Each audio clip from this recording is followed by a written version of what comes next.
the Sixers are tanking. They did. No, they didn't. No, they did. No, they didn't. He won 10 games. That's kind of like tanking. Yes, they did, Chuck. Don't Chuck, they're good and they're winning. Don't start that right now. They wasn't any good. But my point is, they guys got hurt.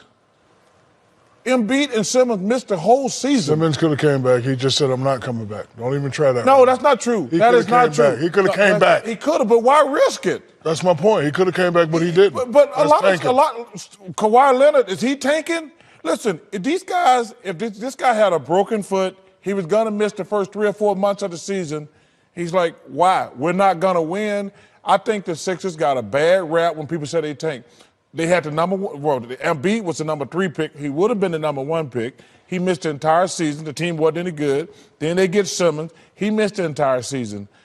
So I think this notion that Philly was trying to lose, they had the number 1 pick in the draft 2 years in a row, and the guys just missed the season. Sam Hinkie is the guy who said the process. Tony Roten is given credit for, generally acknowledged as the guy who said trust the process. But what do you think Sam Hinkie's thinking tonight? Well, first of all, let's get one thing straight. Sam Hinkie got fired because he was a jerk. He was a jerk, really? Yeah, he was a jerk. Forced out. He was resigned. Forced out because he was a jerk. Because listen, I live in Philly. I know all the people who work for the city. He did a good job. He just was unpersonable. He didn't socialize with anybody. He was not a lot of fun to be around. That's why he got fired, not because they were losing. I'm telling you, everybody in that organization said the guy would not speak to anybody who worked there. He wasn't friendly. That's why he got fired. He didn't get fired for not doing his job. But I'm trying to figure out what happened there is gone. We're talking about the team now. Thank you. Yeah, we'll talk about the team now. I'm not going to talk about 3 years ago when they won in 10 games because I didn't want to talk about them then. I want to talk about them now. But I think overall what they are is a versatile team. And the one thing that you said, the young Embiid said is, we're unstoppable. And you have to figure out a way to slow them down.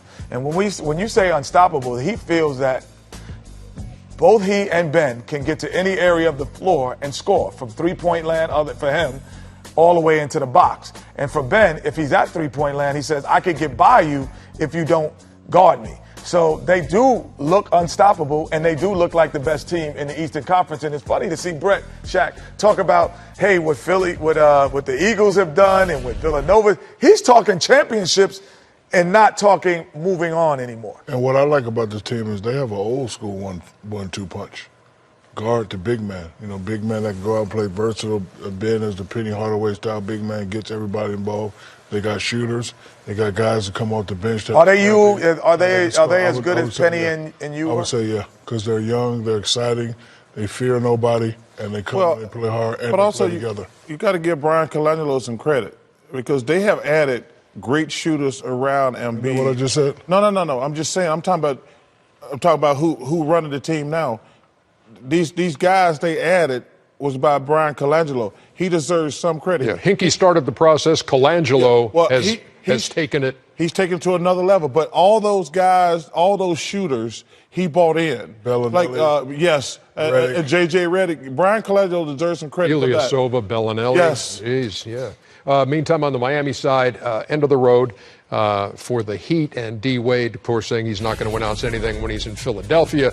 What do you think, guys, about D. Wade? And we've already talked about Ginobili and Parker. How about D. Wade? Any more? He still has a little left in the tank. You know, it's hard for me to say, you know, you should stop playing. It's just, you know, Ernie, for us superstars that have always put up big numbers our whole career, towards the end of the career when you put up 9, 10 points, really don't feel good. You know it's towards the end. But I'd say to him, hey, if you still love it, just like what Steve Kerr said, you still love it, you feel you can go play. Because once you retire, it's over. And I hope Dwayne retires because I hate when I see, because it's a different animal between Dwayne Wade and Parker and Ginobili. Those guys are good players. Dwayne Wade is one of the greatest ever.